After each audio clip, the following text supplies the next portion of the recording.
vous remercie, Monsieur le ministre. Depuis ce matin, j'ai entendu et reçu un florilège de louanges qui ont l'avantage de me présenter sous une physionomie immaculée. Je me suis dit que c'est certainement la cérémonie des mélanges qui impose un tel cachet. Ce concert de poignants témoignages. Les mélanges ont en effet cette particularité d'avoir une nature hybride, une nature mixte. Si leur substance reste restrictive, leur support est toujours subjectif, et bien souvent celui-ci a tendance à supplanter celle-là. Cela ne devrait cependant pas surprendre, car il s'agit avant et après tout de rendre hommage, d'honorer le dédicataire qui lui-même est redevable vis-à-vis de beaucoup. Et il faut reconnaître qu'il est toujours agréable de se faire honorer de son vivant, même s'il faut craindre de voir remonter en surface le narcissisme qui dort en chacun de nous et que l'on a parfois du mal à refouler ou à neutraliser. Sous ce regard, en admettant qu'il me soit accordé la liberté de donner un caractère plus personnel à mon propos, Monsieur le ministre, je vous serais gré de bien vouloir me donner une faveur, celle de citer des noms, beaucoup de noms, avec un double inconvénient, soit d'oublier certains, soit d'oublier certains.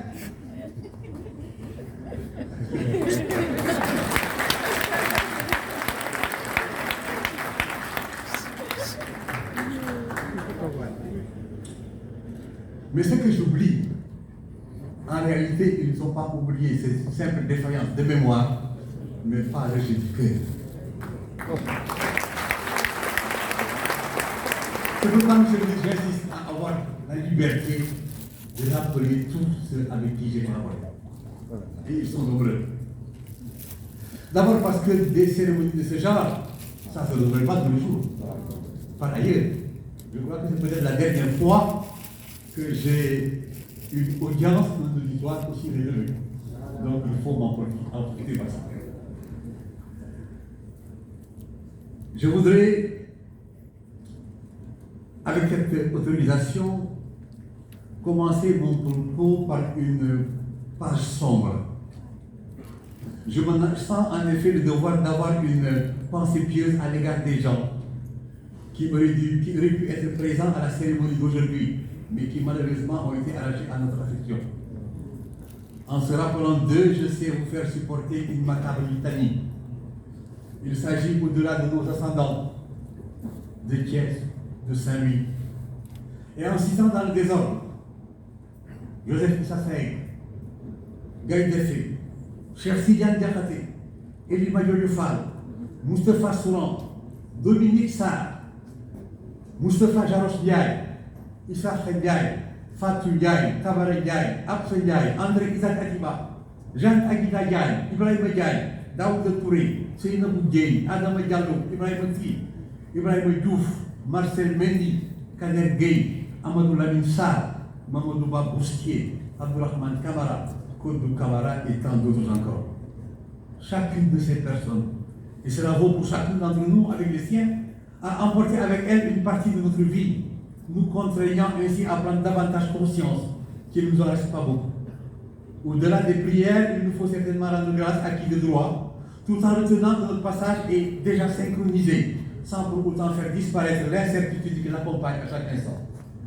Je ne pouvais y insister davantage, car quelle que puisse être la gravité de nos douleurs internes, ou afficher, la vie finit toujours par reprendre son cours normal. C'est ce cours normal qui aujourd'hui nous donne l'occasion de nous réunir, et tout juste, semble-t-il, pour me faire plaisir, parce que certains ont cru devoir me rendre hommage en m'offrant des mélanges, à titre de reconnaissance, parce que j'aurais rendu ici et là quelques services. Monsieur le ministre de l'Enseignement supérieur, Monsieur le représentant du ministre de l'Économie numérique, Monsieur le représentant du maire de Thiès, Monsieur le ministre conseiller, Monsieur le premier président de la Cour suprême, Monsieur le directeur général du centre de formation judiciaire, monsieur le directeur du COUD, monsieur le directeur de Dakar, monsieur le directeur du COURS, de Kiev, monsieur le recteur, je qualifie honoraire, Abdou Salam Sall, messieurs les enseignants de Ziguinchor, de Bambey, de Saint-Louis, mesdames, messieurs, chers collègues, monsieur le doyen, monsieur le recteur surtout de Dakar à Libreville, merci pour ce que vous avez fait et ce que vous continuez de faire jusqu'à présent. Mesdames, messieurs, les magistrats, les avocats, les huissiers, les greffiers, mesdames, messieurs, chers collègues, mesdames, messieurs, membres des personnes administratives et techniques, chers amis, chers invités, chers étudiants, je vais essayer d'être peu disert, ce qui n'est pas mon tempérament. Non pas seulement parce que les circonstances m'y obligent, mais aussi parce qu'il n'est jamais facile de parler de soi-même, à moins de se prendre pour ce que l'on se croit faussement être, ce qui reste encore sans doute de faible intérêt. Il va falloir bien pourtant m'y essayer, ne pouvant rester mutique en ce moment que l'on a voulu si solennel. Mais l'exigence de brièveté de mon propos ne peut me faire manquer à mes devoirs les plus élémentaires, surtout si ces devoirs constituent une sympathique et réjouissante obligation. Je voudrais, dans cette orientation, me limiter à l'expression d'un double sentiment. Des remerciements et des aveux, deux versants qui, pour être succinct, pourraient traduire toutes les émotions que l'on peut ressentir en de pareils moments. Je voudrais en premier lieu remercier ceux qui ont eu l'initiative de vouloir m'honorer ainsi. Je veux viser le doyen honoraire de professeur titulaire de classe exceptionnelle, vice-président du Conseil constitutionnel, Diaw Diouf. Monsieur le doyen, encore une fois, merci. J'ai déjà eu l'occasion de dire qui vous étiez et ce que vous valez lors de votre récente célébration, ici même. Je vais encore devoir le répéter en droit privé. Vous êtes une icône, comme le suggère le surnom que vous ont attribué deux de vos disciples. Vous êtes le meilleur parmi nous. Ceux qui vous connaissent savent quelles sont la nature et la proximité de nos liens. Je ne vais pas insister sur cette mesure. Il y a aussi ceux qui ont travaillé avec vous, qui ont mis en chantier ce merveilleux trésor que constituent les mélanges. Les doyens Amadou Tidiane Diagne et Bissangom, issus de l'université Gaston Berger, les professeurs Moussa Thioy de Toulouse, Alain Kenmon du Cameroun, juristes à l'intelligence vive qui ont bravé la pandémie uniquement pour venir me faire plus. Je ne saurais oublier évidemment ceux que je considère comme des compères, les professeurs Mohamed Bachirian, Abdou Aziz Diouf, Abdou Wahab Diagne. Je me permets de réunir tout ce monde dans un même hommage pour leur disponibilité, leur générosité, leur altruisme, leur talent dans la conception et la réalisation de l'ouvrage. Et tout cela compte tenu de la finesse et de la consistance de l'analyse dans leurs contributions académiques respectives. Chers collègues et amis, je puis vous assurer de vous rester redevable d'une gratitude intemporelle. Je dois aussi me tourner vers monsieur le directeur de l'Harmattan pour lui exprimer nos remerciements renouvelés pour l'appui qu'il a l'habitude de faire valoir chaque fois que de besoin, dès l'instant qu'il est sollicité. Son engagement pour la diffusion et la promotion de la connaissance par la lecture est suffisamment connu et apprécié aussi bien par les citoyens, les institutions, les structures ou toute autre entité. Monsieur Diallo, assurément, il ne sera jamais hors propos de rappeler que vous faites toujours œuvre utile. Je remercie par ailleurs les collègues de tous âges, sans distinction d'affiliation disciplinaire, en pensant à quelques anciens, particulièrement à Ployer, Cheikh Moussa Silla, Farambouy, Moustapha Gaïdé, Pablo Mamoussi, Ngor Ngom, Sebou Ndiaye, Mohamed Fall. Il y a eu parfois des épisodes de tension. À l'instar de toute cohabitation, mais les relations sont demeurées toujours solidaires pour la bonne cause, la défense et la promotion de l'institution. Et je sais que si, d'une manière tant soit peu furtive, en exerçant les fonctions de chef de département 6 ans, d'assesseur 8 ans, de doyen 6 ans, soit 20 ans de carrière administrative, la faculté a pu poser certains actes positifs, c'est que chacun a essayé de donner le meilleur de lui-même en y mettant autant que possible l'attention et la considération que requiert toute collaboration loyale. J'ai le même sentiment à l'égard des personnels administratifs et techniques, dont je salue ici la présence massive, notamment celle des plus anciens, qui étaient déjà là lors de ma première inscription à qualité d'étudiant en 1975. Mesdames Louise Pontiche, Marie-Hélène Faye, Janine Dong, Batorba, Aminata Gueye, Nyane Diagne, Awa Diagne, Hadi Kamara, Gaye Oli, Amina Gueye, M. Yerim Samb, Abbas Diaye, Yaya Diagne, Matabara Diop, Youssou Diallo, Asnoy, Rahon, comme on disait, et puis Taliban. Je n'ai pas eu souvenance d'une seule fois où on a eu quelques briques de tension vis-à-vis d'eux, toujours pour le bon fonctionnement de la faculté. C'est ainsi l'opportunité de reconnaître ici que sans leur collaboration loyale et professionnelle, la faculté des sciences juridiques et politiques, voire l'université, aurait pu avoir un visage moins reluisant. Merci d'avoir été et d'être toujours là, après avoir transmis le témoin à la nouvelle génération, dont certains avaient déjà mis la main à la pâte et dont le dévouement est à la hauteur de nos espérances. Leurs visages me sont déjà familiers, même si j'ai difficulté pour retenir les noms, peut-être à cause de la vieillesse. C'est en réalité cet engagement au service de l'institution universitaire n'a jamais été et ne peut être une aventure individuelle. Il n'a de sens que pour autant qu'il s'inscrive dans une démarche collective. Mes remerciements vont aussi à mes amis et proches sans qui je ne serais pas ce que je suis. On y trouve des condisciples, des collègues, d'anciens étudiants. Beaucoup parmi eux sont aujourd'hui ici. Certains ne veulent pas être cités. Cheikh Tidiane Koulibaly, Ali Sireba, Demba Kani, Henri Grégoire Diop et tant d'autres qui sont peut-être disparus. Beaucoup parmi eux sont ici avec nous. Mais il y a aussi surtout les aînés des cités Balabé et Pilot, comme on disait avant. Des quartiers Aiglon, Yamagun, DVF, HLM, Route de Dakar, Oukiali, Grand Thiès, Ersan, qui nous ont tant inspirés avec combien de rattachements la régie des chemins de fer de l'lycée Elhadji Malick Sy et Charles de Gaulle.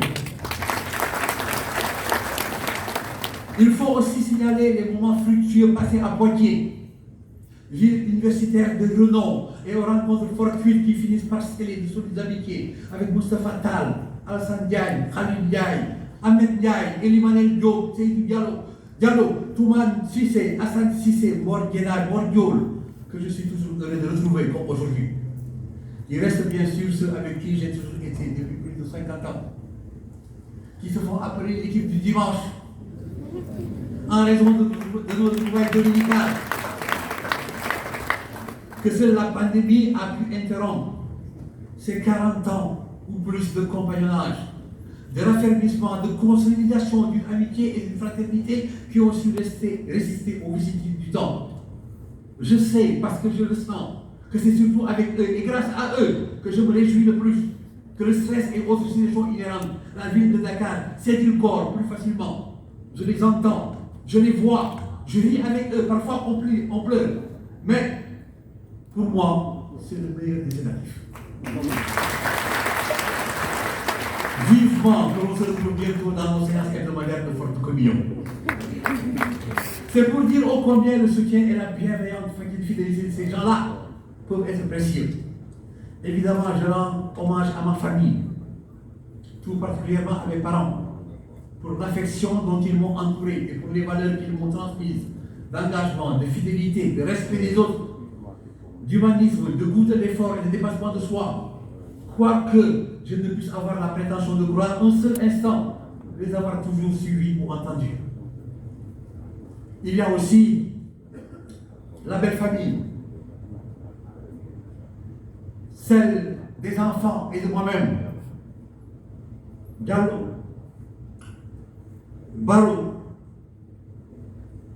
Ndiaye, et des cousins, des cousines, des neveux, des nièces, des oncles, des tantes, des deux lignes paternelles et paternelles du côté de ma mère, car ici, du côté de mon père, Ndiaye.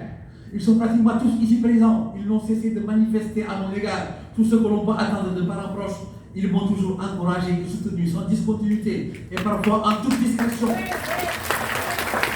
Mais toujours avec le cœur. Je reste persuadé que nous avons encore du chemin à faire ensemble. Je voudrais à chacun réaffirmer mon indéfectible engagement à œuvrer avec eux pour faire de cet ensemble hétérogène le socle solidifié de notre appartenance commune. Il me reste enfin avec une mention très spéciale à revenir sur celle avec qui je partage ma vie depuis bientôt 40 ans, dans la plus tendre des affections, dans la foi et la sobriété, à fleur de peau. Je ne la remercierai jamais assez d'avoir contribué autant et de façon quotidienne à notre épanouissement commun et à celui des enfants, dont l'évolution dans leur vie personnelle et professionnelle m'est source de grande joie. Mais c'est maintenant le moment des aveux. Mais peut-on encore parler d'aveux lorsqu'il s'agit de clamer sa satisfaction? Celle d'avoir aimé l'enseignement, d'être resté enseignant jusqu'au bout. C'est soit pour éviter de mettre en relief certaines, je crois faire partie de ces nombreux enseignants anonymes qu'on entend et que l'on ne voit peu, sinon dans les amphis.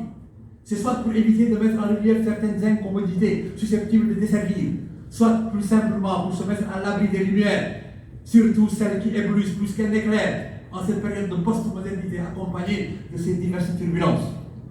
Ce sont généralement des enseignants de l'ombre qui essaient d'élever discrètement leur voix au rythme des exigences académiques. Ils ne sont certainement pas les meilleurs, mais ils ont l'avantage d'être en retrait. Je me revendique de cette catégorie-là.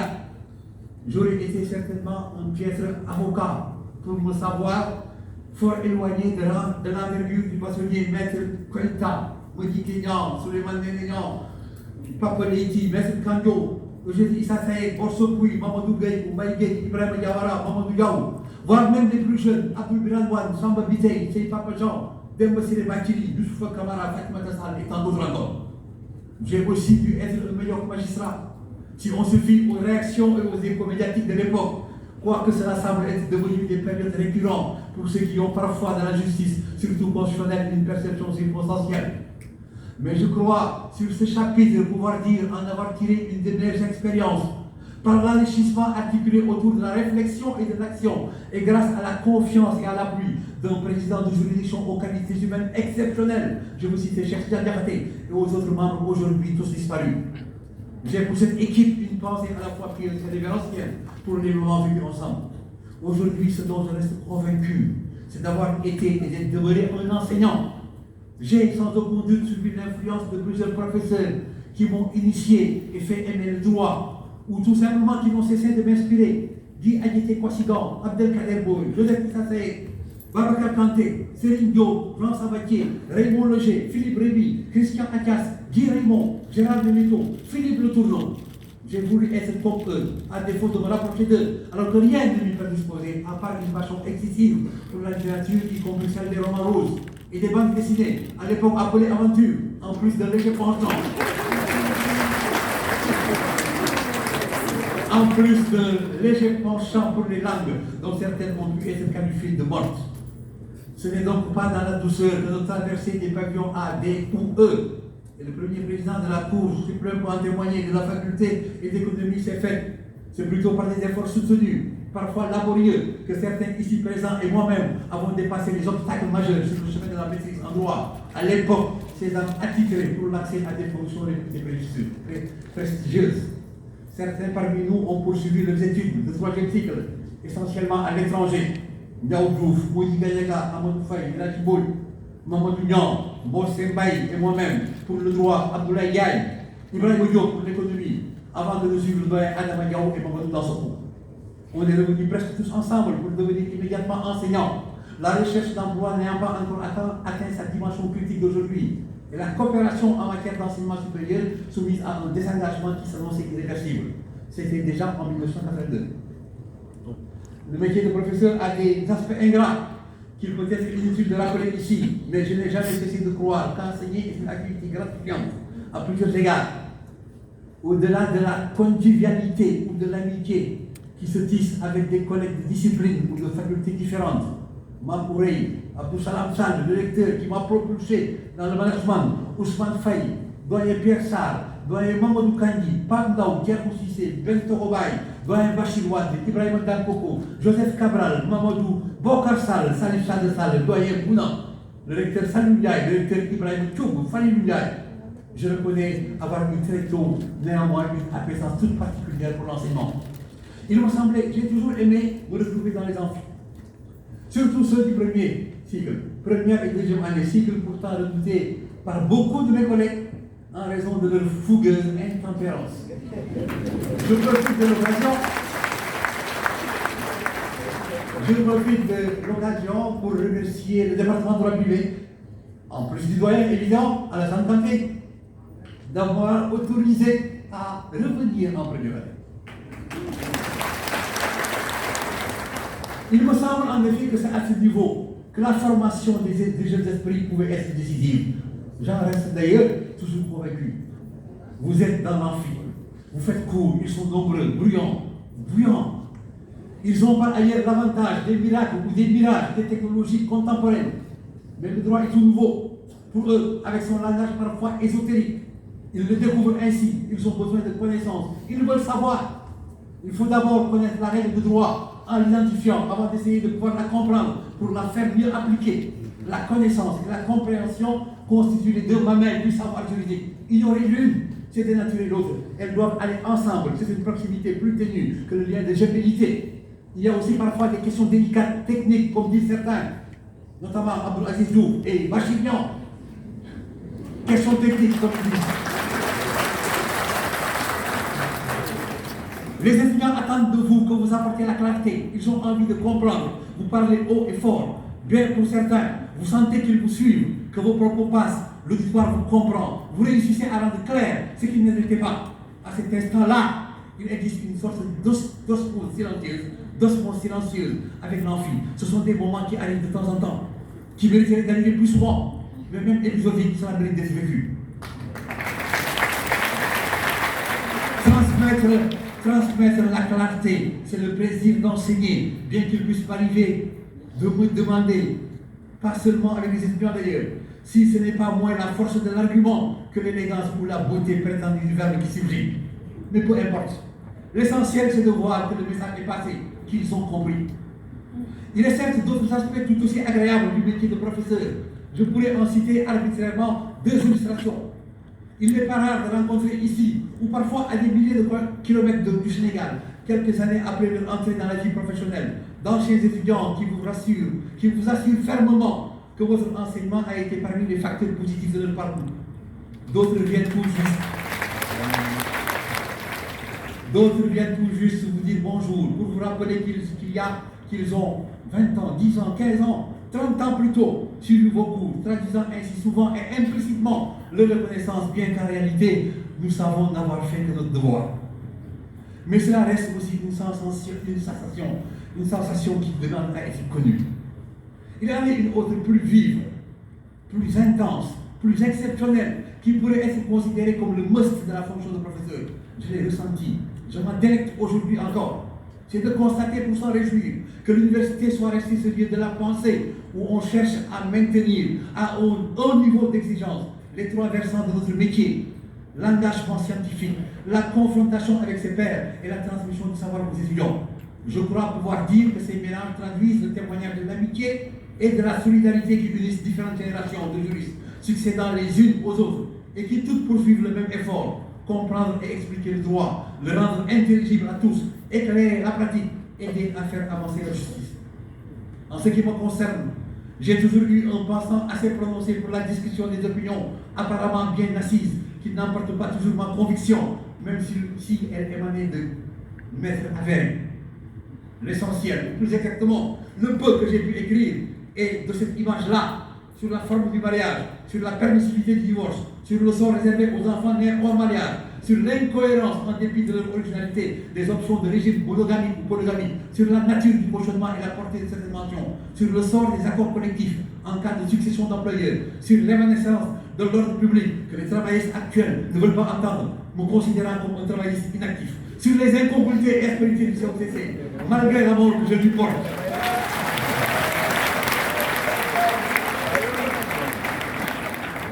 Sur la sécheresse jurisprudentielle en matière d'exception d'inconstitutionnalité, ou encore sur l'art de mal légiférer, comme le dit El Hadj Omar Diop, dont on ne sait pas encore malheureusement départi, et comme le souligne récemment encore Papa Alassane Touré.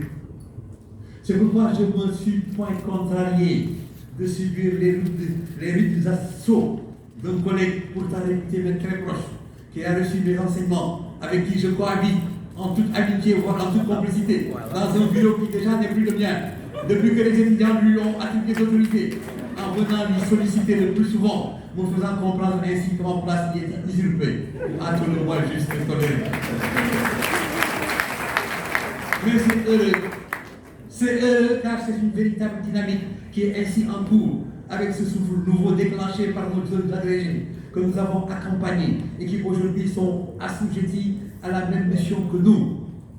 Les professeurs Djenador, Jouabek, Bachir Niang, Abdul Aziz Diouf, Maître Ndiaye, Yaya Bouillon, Madeleine Ndiaye, Pape Talafal, Jean-Louis Correa, Abdul Wahab Ndiaye, Massamba Gueye, El Hadji Samba Ndiaye, Sophie Dianji, Djeyna Wan, Passis Badji, Moussa Gueye, Badara Niang. On ne leur dit pas très souvent que nous sommes fiers d'eux.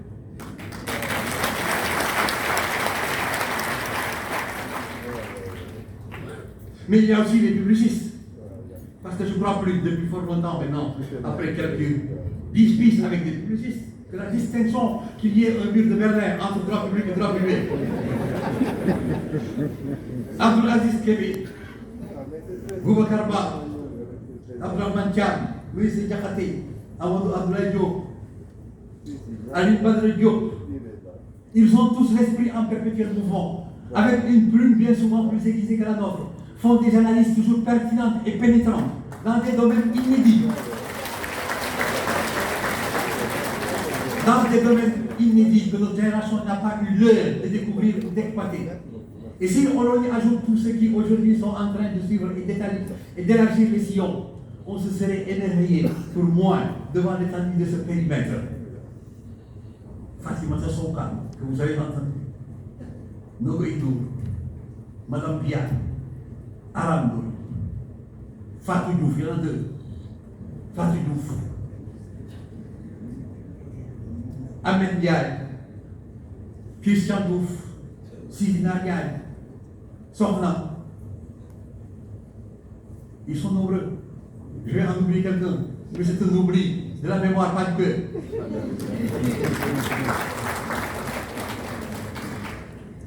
C'est cette fluidité d'esprit et de réflexion continue qui fait les grands juristes. C'est une fierté de savoir qu'on y aura contribué, fût-ce de façon modeste. Mesdames les professeurs Aminata Cissé, non, Amsatou Sow Sidibé, les doyens Daoud Diouf, Moussa Ngom, Amadou Tidiane Ndiaye, les professeurs Moussa Samb, Abdoulaye Sakho et moi-même, étant entendu que parallèlement, de l'autre côté, les professeurs Babacar Kanté, Serigne Diop, mes deux modèles, Babacar Gueye, El Hadji Boy, Alioune Sall, Seydou Nour Tall, Ismaïla Madior Fall, Demba Sy, Ibrahima Ly, Madjiguène Diagne pour le droit public, les professeurs Mamadou Badji, Samba Thiam, Ogosek, Seydou Diouf pour l'histoire du droit ont pris le même cheminement.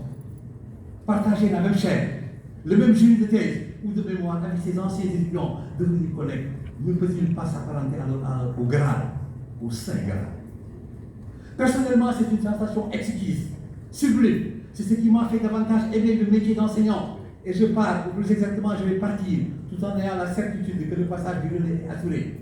C'est l'idée que l'on se fait de l'université qui est ainsi mise en perspective. Elle associe des regards différenciés qui ne peuvent que générer la qualité et l'enrichissement. C'est pourquoi dès demain, je vais m'atteler patiemment à la lecture de tous ces écrits condensés dans les mélanges. Ils vont certainement me faire prendre conscience des lacunes de mes propres travaux, tout en m'incitant à vouloir faire encore mieux.